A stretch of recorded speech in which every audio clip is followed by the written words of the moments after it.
Capítulo 41 Mortos-vivos. O que é paramita? Lumian ficou alarmado e rapidamente se virou para olhar pela janela. Mas o que ele viu lá fora não era o que esperava. Em vez de montanhas, pastagens e árvores, deparou-se com um deserto desolado.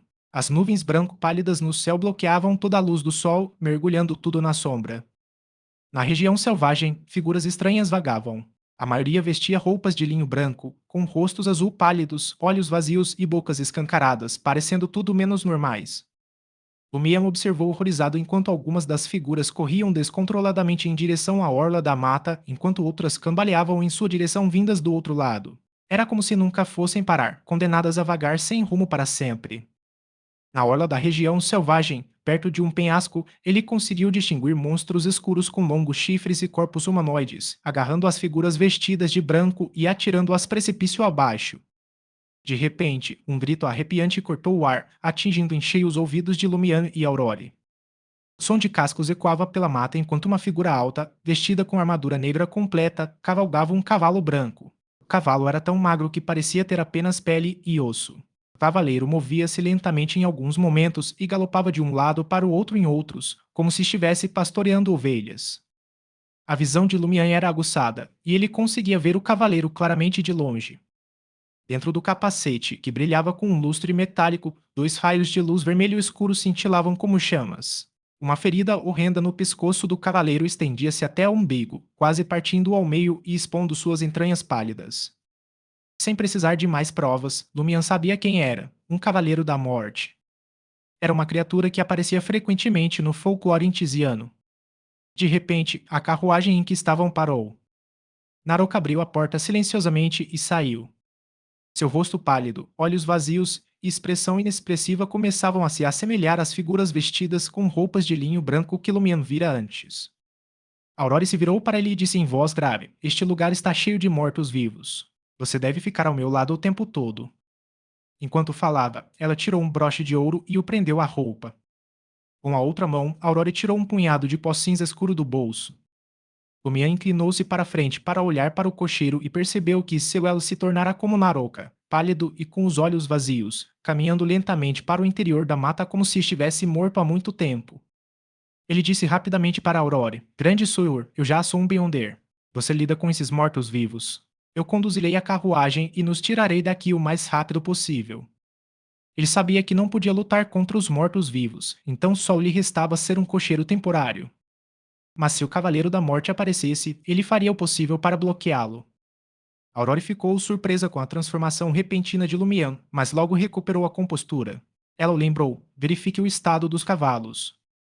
Lumian olhou para a frente e viu que os cavalos estavam imóveis, com a carne e o sangue aparentemente extraídos, restando apenas pelos e pele ressecados enrolados em seus ossos.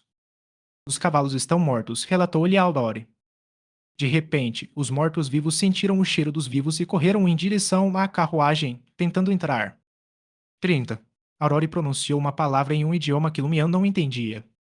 Assim que Aurore pronunciou a palavra, o broche dourado à sua frente iluminou-se com uma luz dourada intensa, porém não estimulante. O pó cinza escuro em sua mão esquerda queimava, emitindo um fluxo de luz semelhante à água que se espalhava em todas as direções. Os mortos-vivos gritavam assim que entravam em contato com a luz, e uma fumaça azul esverdeada subia de seus corpos.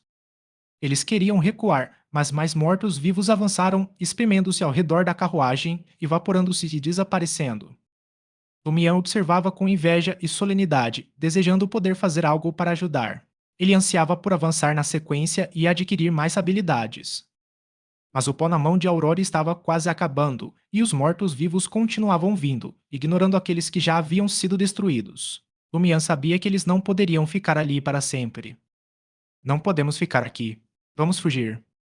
Por mais materiais que sua irmã tivesse preparado, ela não conseguiria lidar com tantos mortos-vivos. O Cavaleiro da Morte e as criaturas que pareciam demônios ainda estavam à solta. A melhor chance que tinham era usar os recursos que lhes restavam para escapar da região selvagem conhecida como Paramita. Aurora assentiu com a cabeça e disse simplesmente: "Siga-me." No instante em que ela terminou de falar, o pó cinza escuro em sua palma desapareceu no ar e os arredores desolados foram engolfados pelos mortos-vivos. Aurora não perdeu tempo e pegou mais um punhado de materiais, incendiando-os com o broche dourado à sua frente. Os materiais entraram em combustão, criando uma luz dourada deslumbrante. E dizimaram os mortos-vivos que se aproximavam. Seus gritos agonizantes ecoaram pela selva antes de se desintegrarem no nada. Aurore saltou da carruagem com Lumian em seu encalço, correndo em direção à extremidade mais próxima da mata. De repente, uma mão surgiu da chama dourada, agarrando o braço de Lumian. Os instintos de Lumian entraram em ação, alertando-o para a ameaça iminente. Ele girou o antebraço e desferiu um golpe rápido na mão. Ai. Ele sentiu como se tivesse socado um bloco de gelo sólido. Um arrepio percorreu seu corpo, deixando-o imóvel por um instante. Os dentes de Lumian bateram ao avistar o dono da mão. Era mais um morto-vivo vestido com linho branco, mas com uma máscara de papel branco cobrindo o rosto. A figura se desintegrou lentamente sob a luz dourada. O estranho morto-vivo avançou em direção a Lumian, mas antes que pudesse fazer contato, um raio de luz pura e sagrada o atingiu. O morto-vivo mascarado parou abruptamente, ardendo intensamente antes de se dissolver em vapor negro. Continue andando, gritou Aurore, retirando a mão do broche dourado e avançando rapidamente. Lumian sacudiu o frio e acelerou o passo para seguir sua irmã. A dupla utilizou o pó cinza escuro e feitiços de bruxo para atravessar a região selvagem. A luz dourada eliminou inúmeros mortos-vivos vestidos com linho branco. Infelizmente, Aurore não podia simplesmente usar um único material para encher todas as bolsas. Como uma bruxa, ela precisava prever vários cenários. Em pouco tempo, o saco contendo o pó de girassol estava vazio e eles ainda estavam a centenas de metros da orla da floresta. A horda de mortos-vivos parecia interminável. O que os assustou ainda mais foi a aproximação do Cavaleiro da Morte. O cavaleiro, montado em seu cavalo, pressentiu a confusão e galoparam em direção a eles. A expressão de Aurore mudou várias vezes sob a luz dourada. Ela diminuiu o passo, cerrou os dentes e falou com urgência com Lumian. Quando gritar 3, corra em direção à beira do deserto e não olhe para trás. Lumian abriu a boca para protestar, mas Aurore o interrompeu. Não se preocupe, eu vou te seguir. Se você ficar, só vai atrapalhar o uso de um feitiço poderoso e nos atrasar na nossa fuga. Enquanto falava, Aurore retirou o broche dourado do peito e o entregou a Lumian, dando-lhe instruções. Concentre sua espiritualidade e estenda a este broche. Repita esta palavra enquanto corre. 30. Lumian não entendeu a palavra, mas memorizou a pronúncia. Assim que segurou o broche dourado, sentiu uma luz quente envolver seu corpo, dissipando seus pensamentos sombrios e acalmando sua mente agitada. Instintivamente, Lumian colocou o broche e concentrou seus pensamentos seguindo as instruções de sua irmã, expandindo sua energia espiritual. Percebendo que o pó cinza escuro que tinha na mão estava acabando, Aurore pegou outro pedaço e gritou: 1, 2, 3. Para não atrasar a irmã, Lumian correu descontroladamente em direção à orla da mata, gritando com toda a força a palavra que Aurore lhe havia ensinado. 30. O broche dourado emitia um brilho dourado e radiante, iluminando Lumian como se um sol em miniatura estivesse pendurado em seu peito. Os mortos-vivos em seu caminho evitavam instintivamente. Tum tum tum. Enquanto corria, Lumian não conseguia se livrar da preocupação com sua irmã. Ele lançou um olhar para trás, para Aurore, que permanecia no mesmo lugar, cercada por uma nuvem de gás negro. Os mortos-vivos foram atraídos pelo gás, abandonando Lumian para se aglomerarem em sua direção. Lumian não era tolo. Ao presenciar aquela cena, compreendeu que sua irmã estava mentindo quando disse que o seguiria. Aurora. Ele gritou, parou abruptamente e girou, correndo de volta em direção à irmã. Aurora olhou para trás e viu que ele havia parado. Ela gritou apressadamente: Você é estúpido? Coa. Lumian não disse nada e correu em direção a Aurore. Os mortos-vivos se abriram diante dele, abrindo caminho sob a luz dourada do broche. Ao ver isso, Aurore baixou a cabeça e praguejou baixinho: Que idiota! Em seguida, ela pegou outra substância negra como ferro e a espalhou sobre Lumian, fazendo com que ele fosse empurrado para a beira da mata por uma força invisível. Ele lutou para se libertar, mas estava no ar, sem nenhum ponto de apoio. Meu irmão idiota, Iva bem Aurore sussurrou com um sorriso melancólico antes que a aura negra a consumisse completamente. Ela teve contato direto com inúmeras figuras e com o Cavaleiro da Morte. Aurora. Os olhos de Lumian se arregalaram de terror, sua pele e seus olhos ficaram vermelhos devido aos vasos sanguíneos. No entanto, ele ainda foi empurrado para a beira do deserto. Mas, de repente, todos os mortos-vivos pararam abruptamente. Algo estava acontecendo à distância. Aurora percebeu a mudança e olhou para cima, chocada. Ela viu uma carruagem aberta passando, puxada não por cavalos, mas por duas criaturas demoníacas com chifres de cabra. A carruagem era de um vermelho profundo, semelhante a uma concha ou um berço, e uma mulher parecida com Madame Poalis, usando uma coroa de flores e um vestido verde, estava sentada dentro dela. Mas, ao contrário de Madame Poalis, ela era muito digna. O Cavaleiro da Morte abandonou seu alvo e virou seu cavalo em direção à carruagem. Todos os mortos-vivos seguiram o exemplo, aglomerando-se ao redor da carruagem enquanto ela se dirigia para a cordilheira enevoada além da região selvagem. 42 Madame Noite. Lumian ficou atônito com a carruagem puxada pelo demônio e com as reações do morto-vivo. Ele se esqueceu de lutar e foi empurrado pela palma invisível por mais de 10 segundos antes de parar. Embora a carruagem estivesse se afastando, ele ainda conseguia ver claramente o rosto da mulher com sua visão aguçada. Seus longos cabelos castanhos estavam presos em um coque alto, e seus olhos castanhos eram belos e brilhantes. Ela tinha sobrancelhas claras e usava um vestido verde vibrante e uma coroa de louros feita de flores. Ela emanava uma aura elegante e digna. Madame Poalis. O primeiro pensamento de Lumian foi que a mulher na carruagem era Madame Poalis, a esposa do administrador e amante do padre. Contudo, ao observar com mais atenção, ele notou uma diferença óbvia entre os dois. Não havia apenas uma grande disparidade em suas auras, mas também uma diferença nítida em suas aparências. A mulher no carro tinha traços faciais mais suaves e maduros. Se Lumian tivesse que fazer uma comparação, ele descreveria a senhora no carro como a irmã mais velha de Madame Poalis, 7 ou 8 anos mais velha que ela. Naquele momento, a dama estava sentada em uma carruagem aberta puxada pelo demônio. Cercada por inúmeros mortos-vivos e pelo Cavaleiro da Morte, ela viajava em direção à floresta distante como se estivesse em algum tipo de patrulha mágica. Aurora desviou o olhar e correu em direção a Lumian. Enquanto corria, gritou: "Aproveite esta oportunidade para escapar daqui." Lumian saiu do transe e esperou que sua irmã o alcançasse antes de dar passos largos e fugir para a beira da mata mais próxima. Em pouco tempo, sentiram como se tivessem atravessado uma cortina ilusória ou uma espessa camada de água. O cenário diante deles mudou. A natureza selvagem se dissipou como bolhas de sabão. O rio cristalino, a grama nova em ambas as margens e as árvores verdes surgiram diante de seus olhos de uma só vez.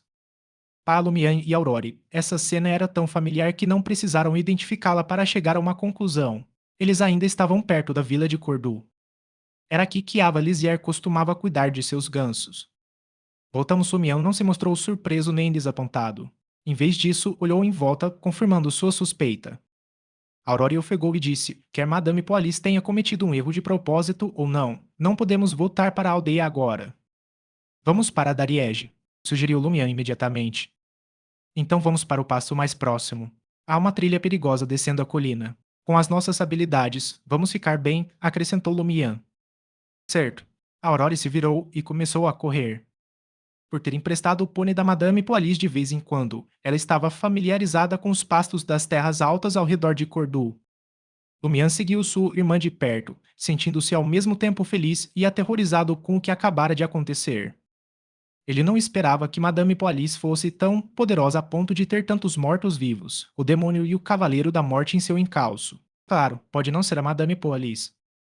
Enquanto corria, Aurora diminuiu o ritmo. Sua respiração ficou mais pesada e seus suspiros cada vez mais pronunciados. O que houve? Lumian ainda tinha muita energia. Essa era uma das vantagens de ser um caçador. Aurora parou e respirou fundo, ofegante. "Estou exausto. O lançamento de feitiços consumiu muita da minha energia." Lumian disse sem hesitar: "Então eu te carrego. Ainda não estou cansada." Eles estavam em uma situação desesperadora e o tempo era essencial. Aurora sentiu, foi para trás do Lumian agachado e se apoiou nele. Primeiro, Lumian tirou o broche que estava à sua frente e o devolveu à irmã. Em seguida, endireitou o corpo e correu novamente. "Será este um objeto místico?" Lumian ainda tinha energia para perguntar. Aurora ficou surpresa por um momento antes de soltar uma risadinha. "Parece que você sabe bastante. Este é de fato um item místico. Eu o chamo de broche da integridade. Ele pode criar luz solar sagrada ou me ajudar a incendiar materiais para que eu possa usar uma técnica mística contra criaturas do tipo fantasma. No entanto, usá-lo por muito tempo fará com que as pessoas se tornem fanáticas. E enquanto você o usar, perderá parte da sua capacidade de raciocínio." Como você sabe, métodos imorais em batalha podem ser mais úteis, mas você fica limitado por eles. Aurore fez uma pausa e perguntou com voz grave: Onde você conseguiu essa característica de Beyonder? Enquanto Lumian corria, ele respondia intermitentemente: Aquela carta da varinha não me permitiu ficar acordado no sonho? Que carta de varinha? Aurore estava confusa. Ah, isso é algo do ciclo anterior. Lumian reorganizou suas palavras. Eu estava na taberna velha e conheci uma senhora misteriosa. Ela me deu uma carta de varinha. Com essa carta, permaneci lúcido em meu sonho e entrei em um espaço estranho. Lá, encontrei alguns monstros e obtive uma característica de caçador além do limite. Ter Aurora estava familiarizada com essa sequência, como um intis. Enquanto murmurava para si mesma, de repente deu uma risadinha, como se tivesse tido uma ideia. Do que você está rindo? Lumian estava perplexo. Aurore perguntou novamente: Então, quem lhe deu a fórmula? Aquela senhora misteriosa. Sim. Lumian assentiu com a cabeça enquanto corria. Aurore suspirou e disse: Meu irmão idiota agora tem seus próprios segredos. Não posso confirmar se o que você disse é verdade ou não. Vou aceitar como verdade absoluta. Lumian não suportava ver sua irmã desapontada, então mudou de assunto rapidamente. Aquela era Madame Polis na carruagem. Elas se parecem, mas não são iguais, disse Aurore, contradizendo-se. Após alguns segundos de reflexão, ela disse: Já que você é um Beyonder, vou lhe contar diretamente. Meus companheiros, quer dizer, meus correspondentes, mencionaram algo certa vez. Disseram que, nos últimos anos, muitos fenômenos estranhos, semelhantes ao que aconteceu agora, têm ocorrido nas regiões sul de Loen, sul de Intis e no reino de Fenapoter. Mulheres viajam em carruagens puxadas por demônios, patrulham a região selvagem e são seguidas por hordas de mortos-vivos. Alguns Beyonders que dominam as artes místicas correspondentes permitem que seus espíritos deixem seus corpos e sigam a carruagem por um período de tempo para vivenciar algo maravilhoso e obter conhecimento místico. Um dos meus companheiros obteve um dos cadernos dos Beyonders. Nele constava que o nome da dama era Madame Knight. O dono do caderno descobriu um método secreto de produção de medicamentos adquirido ao seguir uma carruagem, que permite criar uma poção de invisibilidade a partir do cadáver de um bebê. De acordo com a investigação, as mulheres em diferentes locais apresentam fenômenos semelhantes, mas os incidentes ocorrem à noite. Lumian disse surpreso, mas agora é dia. Será que a anomalia na vila de Cordu provocou alguma mudança? É por isso que não tenho certeza, disse Aurora após pensar por um momento. Talvez enviar Naroka para Paramita tenha feito diferença. Talvez aquela região selvagem seja Paramita, onde as Madame Noites patrulham durante o dia e aparecem no mundo humano à noite. Sim, considerando que a dama se parece com Polis, estou inclinada a acreditar na hipótese anterior. Lumian não sabia muito sobre misticismo, mas instintivamente sentiu que a suspeita de sua irmã estava correta. Ele correu em silêncio por uma certa distância antes de finalmente perguntar: Por que você se sacrificou para me salvar? Eu gostaria que você fosse mais egoísta. Sou muito egoísta, disse Aurore com um sorriso. Considerei te abandonar e fugir sozinha. Depois, eu te vingaria quando ficasse mais forte. No entanto, após pensar bem, percebi que mesmo se eu te desse o broche da integridade e te ensinasse a usá-lo, você não seria capaz de me ajudar a atrair a maioria dos mortos-vivos para me dar uma chance de escapar. Só um bruxo como eu conseguiria fazer isso. Era uma escolha entre morrermos juntos ou pelo menos você poder viver. Não preciso te dizer qual foi a minha escolha, certo? Fazer essa escolha não é tão fácil quanto você faz parecer. Lumian poderia aceitá-la racionalmente, mas não emocionalmente. Ele disse, sombriamente: Podemos muito bem morrer juntos. Você não pode morrer. Quem vai me trazer de volta se você se for? Tudo é possível no mundo do misticismo, disse Aurora ao irmão. Por isso eu disse todas aquelas coisas melosas. Para você se lembrar de se esforçar e me trazer de volta. É verdade, Lumian gradualmente concordou com a escolha de sua irmã. Após correrem por um tempo, avistaram um pasto mais próximo nas terras altas. Lumian, que carregava Aurore, claramente sentia-se cansado, mas não parou para descansar. Reuniu as forças que lhe restavam e correu em direção à colina coberta de grama verde. Ali havia muitos currais e barracões para o gado. O primeiro era cercado por pedras e galhos de árvores. O chão era de terra compactada e fezes achatadas. Havia uma saída longa e estreita em uma das extremidades, por onde passava apenas uma ovelha. O segundo era semelhante a uma tenda primitiva. Primeiro, pedras foram usadas para construir um círculo de paredes baixas, deixando uma porta e uma abertura para a fumaça. Em seguida, uma fileira de grades foi construída contra as paredes baixas. A metade inferior das grades estava enterrada no solo e a extremidade superior sustentava uma estrutura de madeira. Sobre a estrutura de madeira havia um telhado feito de capim e barro. Era ali que viviam os pastores. O ambiente era muito hostil. Lumian deixou de carregar Aurora e a conduziu até o outro lado da colina. O caminho perigoso estava escondido lá embaixo. Ao ver o caminho que a obrigava a saltar de um penhasco de 7 a 8 metros, Aurora disse a Lumian: Embora você consiga escalar agora, não perca tempo. Eu a levarei voando para baixo. Certo. Lumian queria ver que tipo de mudanças aconteceriam se ele deixasse Cordu. Aurora agarrou o braço de Lumian com uma das mãos e espalhou o pó prateado com a outra. Os dois flutuaram ao mesmo tempo e desceram lentamente o penhasco. Em pleno ar, Lumian sentiu subitamente uma dor de cabeça, como se alguém o tivesse atingido com força. Aurora teve uma reação semelhante. A visão de Lumian escureceu rapidamente quando ele sentiu tudo se despedaçar. Lumian acordou sobressaltado e viu as cenas familiares da mesa, da cadeira, da estante de livros e do guarda-roupa. De volta à estaca zero, ele levantou-se da cama pensativamente e desceu as escadas. Como esperado, encontrou Aurore com um vestido azul claro, preparando o jantar. Aurore, que dia é hoje? Perguntou Lumian. Aurore o encarou com raiva. Chame-me de grande, senhor. Você ainda não acordou completamente. Hoje é dia 29. 43 Fran. Como esperado, o ciclo se repetiu. Lumian não se surpreendeu ao ouvir a resposta de Aurore. Este foi o terceiro ciclo de que se lembrava. Combinando sua própria experiência com as dicas da misteriosa senhora, ele chegou a uma conclusão preliminar. O limite de tempo para o ciclo é até a 12ª noite. A área delimitada pelo circuito abrange a vila de Cordu e seus arredores. Os personagens dentro do loop estão impedidos de matar o padre. Esses são os 3 pontos-chave do ciclo. Ao pensar nisso, Lumian olhou para Aurora e perguntou pensativamente: Grande Sour, que você escrevesse um romance sobre um loop temporal, onde colocaria a chave para desfazê-lo? Aurora olhou Lumian de cima a baixo, confusa. Você fez uma pergunta dessas de repente e ainda me chamou de Grande Sour obedientemente. Inventou uma nova história para enganar os outros? Acho que sim, respondeu Lumian sinceramente.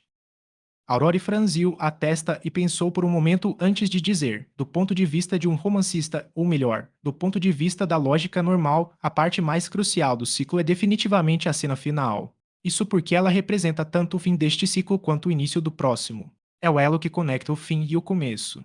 Sem ela, não há como transformar o fluxo do tempo em linha reta em um círculo fechado. Pense bem. O ciclo se inverte, então sempre haverá uma primeira vez.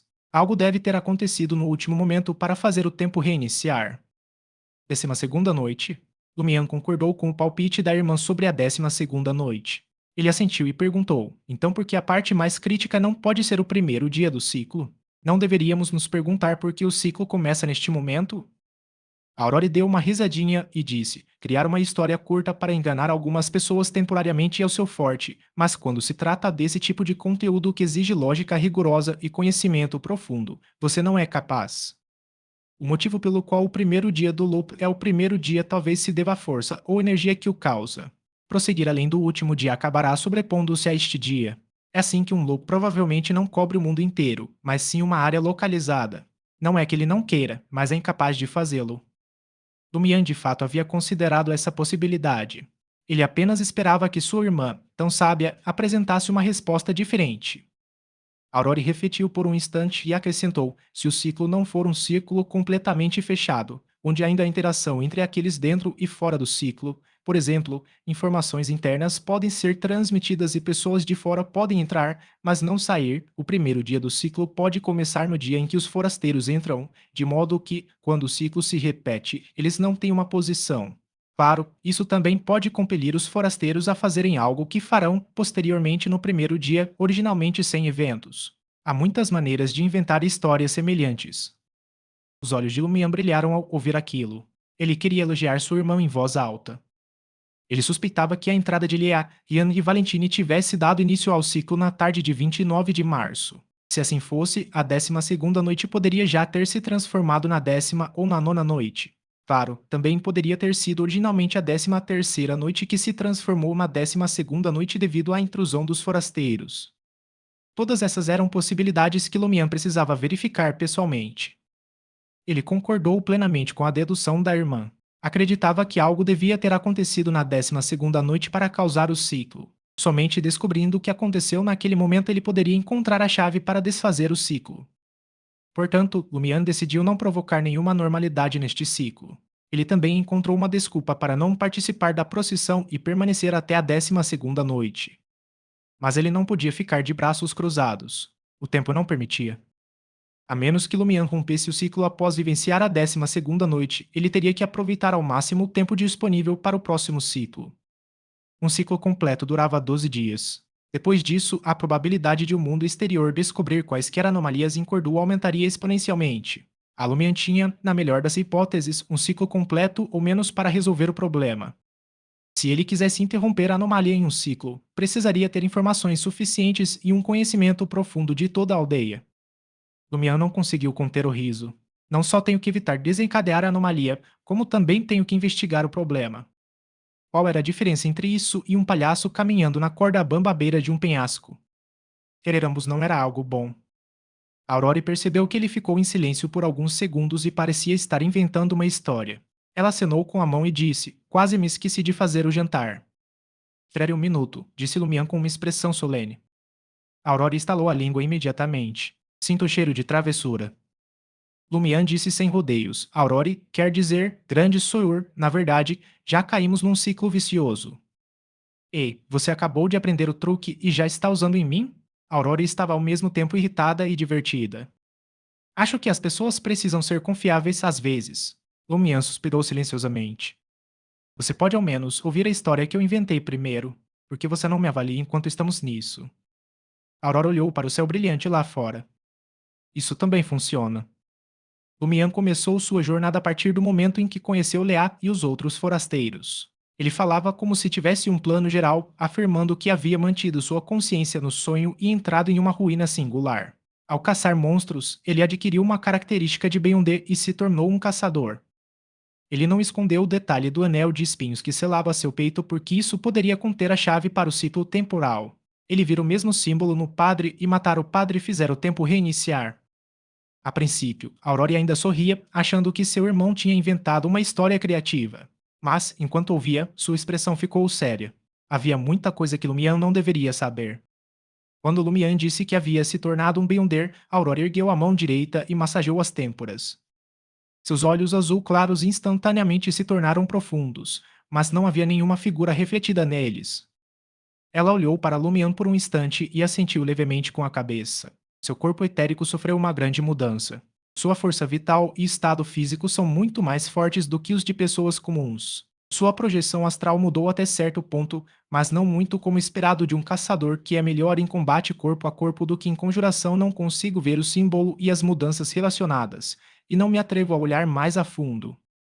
Aurori fez beicinho e perguntou, confusa: Não me diga que você inventou uma história tão ridícula de propósito para me fazer aceitar que você se tornou um Beyonder? Este era um modus operandi típico dos Lumianos. Lumian não explicou nem falou diretamente sobre o conhecimento místico que a senhora lhe havia transmitido. É claro que ele apenas mencionou o nome brevemente e não deu mais detalhes. Não se tratava de um caráter moral e princípios que o impedissem de contar à irmã sem antes obter a permissão da dama. Em vez disso, a outra parte era claramente muito poderosa. Se ele revelasse informações preciosas e a irritasse, o ciclo temporal poderia ser resolvido, mas ambos morreriam. Lei indestrutível lei da convergência método de atuação. Aurore ficou perplexa. Aurore ficou estupefata ao ver que seu irmão analfabeto no campo do misticismo havia adquirido um conhecimento tão incomparavelmente precioso. Já haviam se passado mais de 5 anos desde que ela se tornara uma Beyonder. Inicialmente, ela havia se baseado no diário do Imperador Roseli para ingressar na organização. Seu caminho era um símbolo de conhecimento no campo do misticismo. De tempos em tempos, ela era guiada pelo conhecimento, o que lhe permitia dominar o método de atuação, a lei da indestrutibilidade das características Beyonder e a lei da conservação das características Beyonder, os 3 pilares do mundo Beyonder. Portanto, ela se considerava uma Beyonder com experiência insuficiente, mas conhecimento suficiente, muito à frente da maioria de seus pares. Ora, seu irmão, que nunca tivera contato com o misticismo, podia de fato mencionar tais termos. Além disso, ele conhecia uma lei de convergência das características dos Beyonders que ela desconhecia. Isso eliminou a possibilidade de Lumian ter dado uma espiada em seu caderno de bruxaria. Como uma Beyonder do caminho da investigadora misteriosa, Aurore reprimiu seu desejo de conhecer os detalhes da lei da convergência enquanto olhava para o irmão. Ela perguntou, perplexa, surpresa e preocupada: quanto você pagou para aquela senhora lhe ensinar isso? A fórmula da poção era até gratuita. Ela examinou Lumian novamente, de cima para baixo e depois de baixo para cima, tentando descobrir o que lhe faltava. Nada, que o Lumian, com autodepreciação. É por isso que é tão assustador. Nem sei que preço terei que pagar no futuro. Sim, suspeito que tenha algo a ver com o símbolo no meu peito e a destruição do sonho. Aquela senhora provavelmente quer que eu desvende o segredo correspondente. Aurora respondeu secamente: continue. Ela guardou o restante da história com uma atitude séria. Lumian falou sobre a coruja, a anomalia durante a quaresma e as experiências dos irmãos durante o segundo ciclo. Ele também comentou sobre como o ciclo recomeçaria no momento em que tentassem deixar Cordu. Aurora escutou atentamente e murmurou para si mesma, incrédula: ou fui hipnotizada por você e contei tudo, ou o tempo realmente entrou em um loop. Ela começou a acreditar em Lumian porque esta mesma havia dado o nome de broche da integridade ao seu broche e não havia nenhum registro disso em lugar nenhum. A menos que ela mesma contasse ao irmão, era impossível para Lumian saber e ela não tinha a menor ideia a respeito. Lumian aproveitou o momento oportuno. Posso também profetizar que os 3 estrangeiros aparecerão na taberna velha à noite. Posso também profetizar que o padre está tendo um caso com Madame Polis esta noite. Posso também profetizar que o pastor Pierre Berry voltou para a aldeia. Há algo de errado com as 3 ovelhas que ele trouxe consigo. Quanto mais Aurora ouvia, mais séria ficava.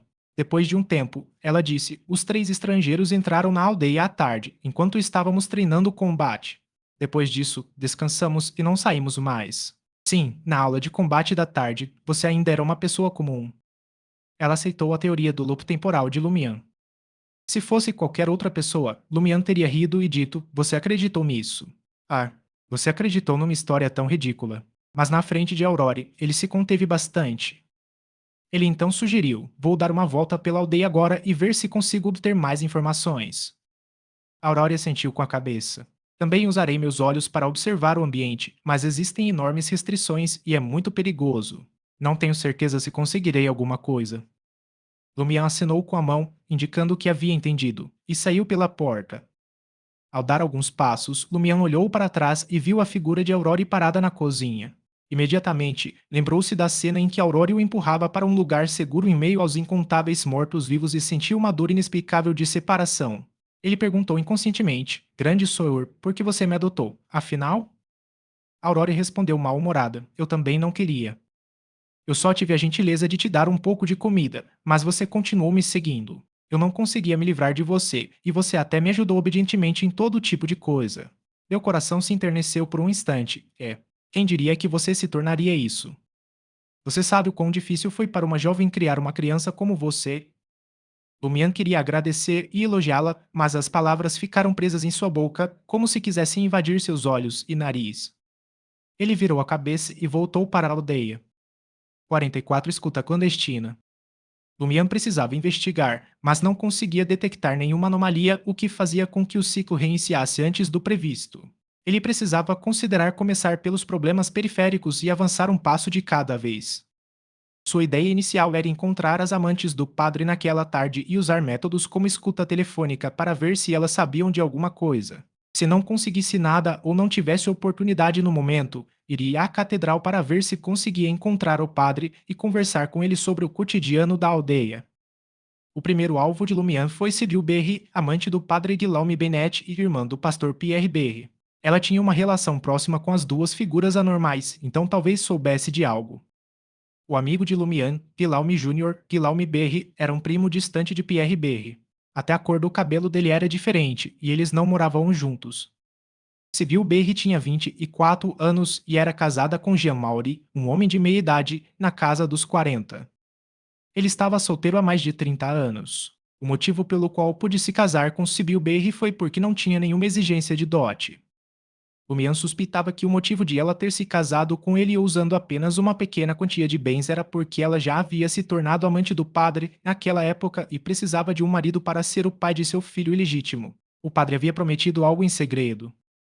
Embora Intis fosse de mente aberta e filhos ilegítimos fossem comuns, muitos maridos ou esposas ainda estavam dispostos a acolher os filhos ilegítimos de seus cônjuges, apesar da raiva que sentiam ao descobrir. Afinal, isso equivalia a ter um criado ou empregada doméstica adicional e gratuito no futuro. Além disso, eles não tinham direito à herança, mas os clérigos da Igreja do Sol Ardente Eterno não podiam se casar nem ter filhos. Frequentemente, eles encontravam pais para seus filhos ilegítimos. Lumian chegou à casa de Jean Maury, uma casa baixa, cinza esbranquiçada na periferia de Cordoue com apenas um andar. Atrás da cozinha ficava o quarto, e o outro lado dava para o porão, servindo como sala de estar e sala de jantar. Não havia banheiro, eles construíram apenas um barracão nos fundos da casa. Lumian entrou sem bater, aproximando-se silenciosamente pela lateral da casa e agachando-se debaixo da janela do quarto. Naquele momento, havia alguém sentado lá dentro. Lumian conseguia ouvir a respiração da pessoa e determinar sua altura. Pouco tempo depois, passos leves vieram da cozinha em direção ao quarto. Não havia necessidade de calcular. Como caçador, Lumian naturalmente tinha em mente o peso aproximado do dono das pegadas. Provavelmente era uma mulher, provavelmente Sibyl Berry. A impressão que Lumian tinha de Sibyl Berry era de uma mulher com cabelos negros, macios e sedosos, que não gostava de prendê-los como as outras mulheres. Ela os deixava soltos ou os prendia em um rabo de cavalo, dando a impressão de que ainda era uma jovem solteira. Seus traços faciais não eram excepcionais, mas eram suaves e arredondados, com bastante carne. Nesse momento, Jean Maury, que estava sentado em silêncio no quarto, falou sombriamente. O padre veio esta tarde? Sua voz era exatamente como ele, um tanto abafada. Era o tipo de pessoa que costumava conversar sob o na praça da vila, respondendo uma a cada 4 ou 5 frases. Além disso, muitas vezes tinha preguiça de pentear os cabelos negros. Seus olhos castanhos eram sem vida e sua barba não estava bem feita. Parecia sombrio. Ele esteve aqui. A voz de Sibyl Berry ainda era um pouco infantil. Ela nasceu assim. Jean Maury ficou em silêncio por um momento antes de perguntar: Você fez isso? Sim, fizemos, respondeu Sibyl francamente. Jean Maury ficou em silêncio novamente. Quando Sibyl foi até a cozinha, ele disse: Não tenho muito a dizer sobre o padre, mas fique de olho nos outros homens, especialmente em Pato Roussel. Pato Roussel era marido de Madonna Bennet. Sua esposa também era amante do padre. Lumian, que estava do lado de fora da janela, ficou secretamente sem palavras. Esse relacionamento era realmente complicado. Ele conquistou uma melhor opinião do padre. Tinha ido à casa de Sibyl Berry à tarde e ia se encontrar com Madame Poalise à noite.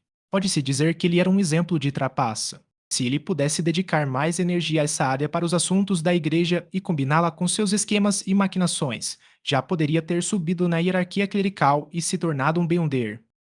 A hierarquia clerical era dos clérigos da Igreja do Sol Eterno e Ardente. A partir do primeiro grau, a hierarquia incluía hostiário, litor, cantor, acólito, subdiácono, diácono também conhecido como padre ou capelão, bispo, arcebispo e cardeal. O papa não fazia parte do clero. Entre eles, os de sexto grau e superiores eram considerados clérigos seniores. Nas palavras de Aurore, era possível que possuíssem superpoderes. Quanto aos 3 graus mais baixos, eles se dedicavam principalmente às tarefas da catedral e ao apoio ritual. Nos últimos séculos, esses títulos eram apenas pomposos e não eram tratados como verdadeiros clérigos. Os acólitos de 4 grau geralmente eram estudantes recém-formados no seminário. O subdiácono de 5º grau podia representar um verdadeiro sacerdote, presidindo uma catedral em uma área rural. A situação em Cordoue era a mesma. Um subdiácono de 5ª categoria era o padre, um acólito de 4ª categoria era o vice-padre, e eles contavam com o auxílio de alguns criados. Guilherme Bennet precisava apenas de mais uma ascensão hierárquica para se tornar um verdadeiro sacerdote. Entendo, respondeu Sibyl Berry simplesmente às exortações do marido. Jean Maury mudou de assunto. Seu irmão Pierre já voltou do pastoreio? Sim, há um ritual importante que requer a ajuda dele, explicou Sibyl casualmente. Um ritual. As pálpebras de Lumian se contraíram ao ouvir isso. Jean Maury perguntou: O festival da quaresma? Não, é um ritual de Deus, respondeu Sibyl impacientemente. Não pergunte muito. Você saberá quando chegar a hora. Jean Maury concordou sucintamente e disse: Louvado seja o solo. Sibyl não respondeu e saiu do quarto, indo em direção à cozinha. Lumian emitiu um julgamento instantaneamente. Sibyl tinha certa noção dos acordos secretos entre o padre e o pastor Pierre Berry, mas seu marido, Jean Maury, desconhecia completamente tudo. O ritual a que ela se referia não era cerimônia de sacrifício na festa. Provavelmente estava relacionado à Noite de Reis. Tendo conseguido algo, o Mian saiu da casa de Maury e correu para o prédio de 2 andares onde moravam Pato Russell e Madonna Bennett. Diferentemente de Sibyl, Madonna Bennett foi dada em casamento e recebeu sua parte da herança. Pato Russell também recebeu sua parte da herança de sua terra natal, o que lhes permitiu construir uma casa decente e entregar mais de 20 ovelhas aos pastores para pastarem. Lumião não sabia quando Madonna se tornou amante do padre. Ele só sabia que, no ano anterior ao seu envolvimento com Madame Poalis, o padre visitava Madonna com frequência. Talvez o tabu em torno de sua identidade tenha despertado algum tipo de faísca. Nesse momento, Pato Russell, que tinha uma barba de cavalheiro, andava de um lado para o outro na cozinha. Ele perguntou a Madonna, que estava ocupada dando ordens à criada: quando vocês vão convidar o padre para vir aqui como convidado de novo? Ele tinha uma expressão fervorosa, na esperança de se agarrar à pessoa que detinha o verdadeiro poder em Cordu. Madonna lançou um olhar para a filha ilegítima do pai de Pato, que também era empregada doméstica, e disse em tom discreto: não sei. Depende do humor dele. E quanto ao seu estado físico, suponho. Lumian, que estava ouvindo a conversa do lado de fora, murmurou baixinho: você não tem ido à catedral rezar com frequência ultimamente. Pode perguntar a ele enquanto estiver lá, disse Pato Russell, recusando-se a desistir. Costumo ir à catedral. Lumian franziu a testa. O grupo do padre está planejando algo em segredo na catedral. Ele realmente não dá a mínima para o sol ardente eterno e o santo si. Após ouvir por um tempo, Lumian caminhou da casa de Russell até a catedral na extremidade da praça da vila, na esperança de ter uma conversa pessoal com o padre. No entanto, quando chegou à catedral, Guillaume Bennet já não estava lá. Apenas o padre adjunto, Michel Garrigue, estava em frente ao altar. Este estrangeiro de Dariege havia se formado no Seminário Teológico de Bigorre. No ano passado, foi enviado a Cordoue por ordem do bispo para ser o adjunto de Guillaume Bennet. Geralmente era ostracizado e se encarregava apenas do registro de funerais, casamentos e nascimentos. Durante o último ciclo, Lumian chegou à catedral e encontrou o padre saindo. Este lhe pediu que rezasse no dia seguinte, não dando a Michel a oportunidade de ouvir as orações e confissões dos fiéis. Michel era mais alto que Lumian. Lumian sentiu que ele havia crescido 2 ou 3 centímetros depois de consumir a poção de caçador. Ele tinha quase 1,8 metros de altura. Ele era um jovem rapaz com cabelos castanhos encaracolados. Olhando para Michel Garrigue, que vestia uma túnica branca com fios dourados, Lumian abriu os braços. Louvado seja o sol. Após se curvar, ele encarou Michel, querendo ver como esse padre auxiliar reagiria à etiqueta da Igreja do Sol Eterno Ardente. Caso houvesse alguma hesitação, Lumian seria capaz de determinar que ele havia sido implicado pelo grupo do padre. Mas Michel Garrigue imediatamente retribuiu com a mesma postura. Louvado seja o sol. Ele não hesitou nem um pouco. Seus olhos castanhos estavam cheios de alegria e expectativa. Segundo Madonna Bennett, o grupo do padre costumava discutir assuntos aqui. Como padre adjunto, Michel deveria ter percebido algo, não é? Lumian não perguntou diretamente. Olhou em volta e perguntou: o padre não está aqui? Ele já está fora há algum tempo, respondeu Michel. 3 estrangeiros vieram aqui há uns 15 minutos, sem sucesso. O olhar do vice-padre era intenso, como se ele estivesse perguntando se Lumian faria uma confissão enquanto estivesse ali. Considerando que o padre poderia ter feito um desvio e se escondido na catedral, esperando que Madame Poalis trouxesse o jantar e estivesse ouvindo às escondidas a conversa dele com Michel, Lumian suspirou deliberadamente. Então esqueça. Vou rezar de novo amanhã. Os olhos de Michel perderam o brilho. Lumian deu meia volta e saiu da catedral. Ele planejava ir sorrateiramente até a residência de Michel quando a noite caísse para ver se conseguia obter alguma informação útil. Vendo que o sol estava prestes a se pôr, ele voltou para casa e perguntou a Aurore: você encontrou alguma coisa? Aurore assentiu levemente com a cabeça. Além das anomalias que você mencionou, também descobri que há algo de errado com o vice-padre, Michel Garrigue. Lumian não escondeu sua surpresa. Capítulo 45. Lição de reparação. Lumian acabara de confirmar que Michel Garrigue não deveria ter sido implicado por Guillaume Bennet e os outros. Ele planejava visitar o vice-padre tarde da noite, mas quando voltou para casa, ouviu sua irmã dizer que havia algo de errado com ele. Aurore olhou para Lumian e sorriu. Meu irmão, que não tinha a menor ideia do que estava acontecendo, estava bem na frente dele quando eu percebi que tinha algo de errado.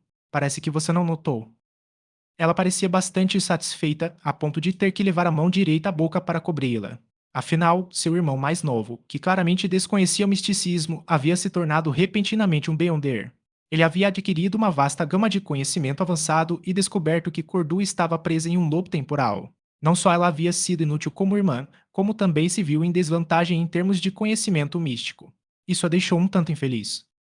Agora, ela finalmente havia recuperado sua dignidade como irmã mais velha. Lumian olhou para o sorriso da irmã e assentiu com a cabeça. Não notei nada de incomum em seu comportamento. Aurora reconheceu secamente sua projeção astral. Como posso descrevê-la? Resumindo, é mais brilhante do que a de uma pessoa normal e ele não é um Beyonder. Ele não treina seu corpo sistematicamente há muito tempo. Talvez ele tenha nascido com um bom físico. Conjecturou Lumian, antes de perguntar, perplexo, o que é uma projeção astral? Aurora perguntou surpresa. Você não sabe? Não. Lumian balançou a cabeça negativamente. Aurora sorriu novamente e disse com um toque de incredulidade: aquela mulher te ensinou os caminhos divinos, a lei da indestrutibilidade das características Beyonder e o método de atuação, mas não te contou conceitos básicos como projeção astral? Ela estava com pressa, então se concentrou apenas nos pontos principais, defendeu Lumian a mulher misteriosa. Aurora sorriu ainda mais feliz. Talvez esse conhecimento básico de misticismo seja inútil para caçadores não oficiais. Você só precisa rastrear, armar armadilhas e lutar. Ela se esforçava para descrever o estado atual do irmão. Dizer que ele era ignorante em misticismo não seria totalmente preciso, já que ele sabia muito. Tudo o que ele havia aprendido era formidável. Dizer que seu conhecimento superava o da maioria dos Beyonders também não seria correto. Ele nem sequer sabia o que era uma projeção astral. Aurora suspirou e disse seriamente: só posso completar sua educação mística. Lembre-se, no misticismo, as partes externas do corpo humano são divididas em 4 níveis. A camada mais interna, que também é o núcleo, é o corpo da alma. É quase equivalente ao conceito de espírito. É a espiritualidade de tudo, o que se fortalece. Pode-se dizer que é a essência da construção da alma. Para um investigador misterioso, a poção melhora principalmente o corpo da alma. A projeção astral está localizada fora do corpo da alma. É a manifestação deste nos mundos real e espiritual. Além disso, está intimamente relacionada à sua vontade e às suas emoções atuais. Então, você entendeu? Quando eu disse que a projeção astral do vice-padre era mais brilhante do que a de uma pessoa normal, eu quis dizer que seu corpo da alma ou espírito tinha um problema. Isso se reflete em sua projeção astral. Não tem nada a ver com seu físico natural. Claro, pode ser porque sua espiritualidade é naturalmente forte. Através da projeção astral, ainda podemos captar as verdadeiras emoções do alvo. Por exemplo, o vermelho significa paixão e entusiasmo. O laranja representa calor e satisfação. O amarelo indica felicidade e extroversão. O verde transmite calma e paz. O azul sugere frieza e introspecção. O branco denota brilho, um desejo de melhorar. Cores escuras simbolizam preocupação, tristeza e silêncio. O roxo implica que a espiritualidade está assumindo o controle, frieza e distanciamento. É muito difícil falsificar essas cores, mas elas são relativamente genéricas. É impossível para nós distinguir emoções sutis e sentimentos delicados. Lumian escutou atentamente, como se quisesse pegar uma caneta tinteiro e anotar tudo. Só escuta. Aurora sentiu-se um pouco cansada de tanto falar. Sentou-se à mesa de jantar. Te dou meu primeiro caderno de bruxaria mais tarde. Está cheio de conhecimentos básicos. Certo, certo. Lumian sentou-se e assentiu obedientemente. O que é fora da projeção astral? Aurore pegou sua xícara de vivo esculpido e tomou um gole. Além disso, existe o corpo do coração e da mente. A partir desse ponto, espírito e carne se fundem. O corpo do coração e da mente envolve a mente.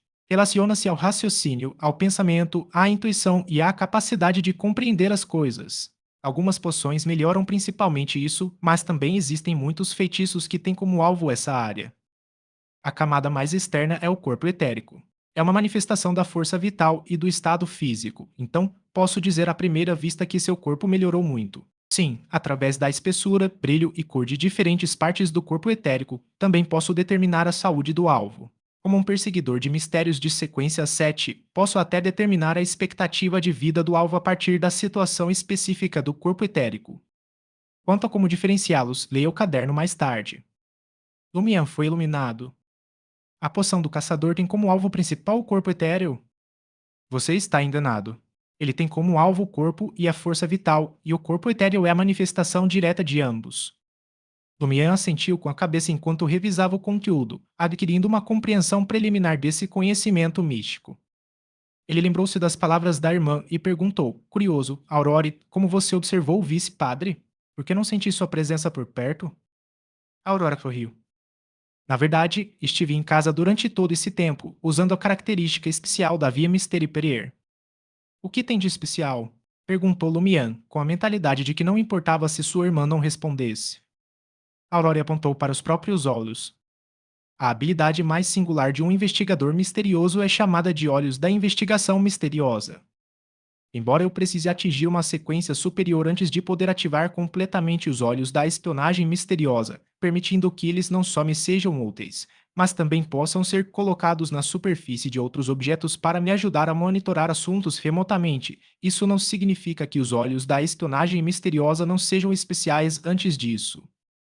A partir da sequência 9, um observador misterioso viu mais do que a maioria dos além da sequência do mesmo caminho. O exemplo mais simples é que um caçador só consegue ver um corpo etéreo antes de sofrer uma mudança qualitativa em sua divindade. Além disso, a visão é menos detalhada. E agora, posso examinar os vários detalhes da projeção astral. Ademais, também consigo ver coisas ao meu redor que normalmente não são visíveis. Aurora lançou um olhar para a cozinha. Isso deixou Lumien inexplicavelmente chocado. Claramente não havia nada naquela direção, mas ele sentia que poderia haver algo invisível que ele não conseguia ver. Aurora continuou: Claro, isso pode não ser uma coisa boa. É muito fácil que algo aconteça quando você vê algo que não deveria ver. Portanto, tenho me contido. Não olho para coisas que não deveria ver, mas à medida que minha sequência aumenta, não cabe a você impedir que olhe. Lumian pensou por um momento e perguntou, confusa: Você não disse que apenas sequências superiores podem projetar os olhos da Inquisitiva misteriosa? Porque você consegue observar as pessoas na catedral de casa? Aurora levantou a mão direita e apontou com o dedo indicador. Eu sempre te disse que conhecimento é poder, mas você não acreditou em mim. Em circunstâncias normais, é verdade que não consigo observar coisas a centenas de metros de casa, mas os humanos podem usar ferramentas e eu tenho dois assistentes.